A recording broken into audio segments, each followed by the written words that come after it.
background in this area here. Okay. Where you're standing, approximately here, was where the original church was built. It was the Italian community of Montclair wanted to have a church that would meet its own specific religious needs.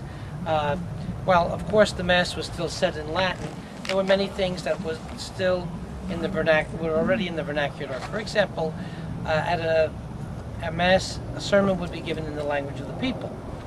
And there were other devotions such as benediction and missions and other devotions that were done again in the language of the people.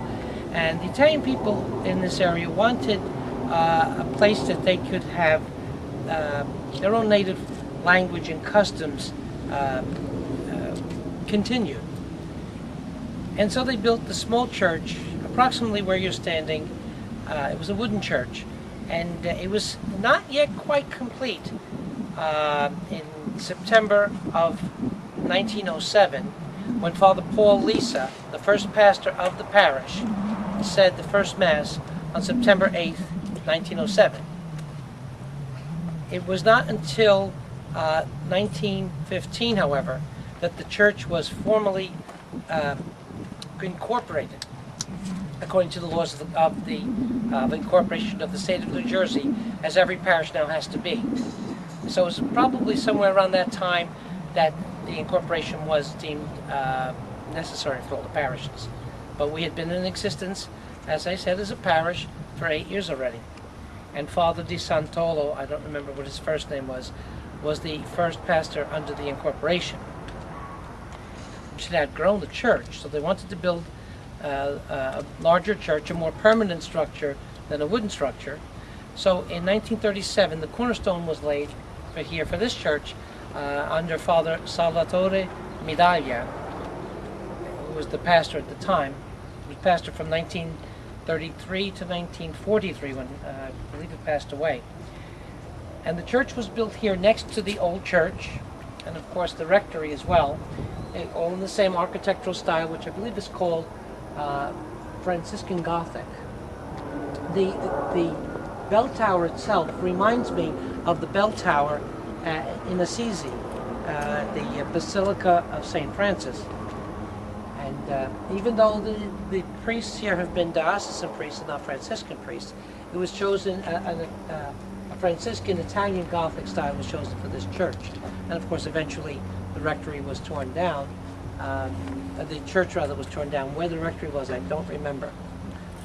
Now I'll take you inside the church, which was, as I said, begun in 1937 and then formally consecrated in 1939. What makes this structure Gothic are the pointed arches. That is a feature of the pointed arches. In fact, today is the feast of St. Denis. And it was in the chapel of St. Denis in Paris. Often they had an enclosed garden, and that's called an atrium. Familiar with the atrium in different architectures.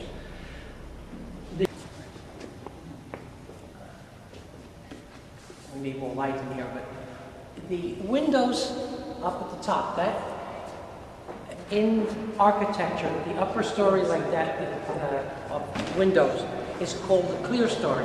That's spelled C-L-E-R-E-S-T-O-R-Y. The upper windows depict mysteries of the Rosary. These particular ones are the joyful mysteries, and these the sorrowful. And then we have more toward the front that depict the glorious mysteries. St. John the Baptist and the Sacred Heart.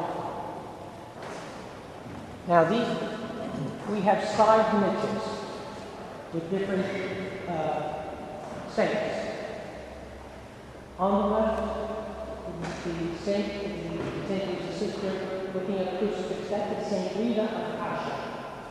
Saint Rita, if you look close to her, at her, you will find there is a red mark in the middle of her forehead. She's not Indian. She is an Italian saint. And according to the story, she wanted to share the passion of Jesus Christ. So Jesus, from that crucifix, that she held, or one that was suspended, I'm not sure which, spoke to her and said, if you want to, I will give you some part of my suffering. And one of the thorns from his crown of thorns came from the crown and embedded itself in the forehead.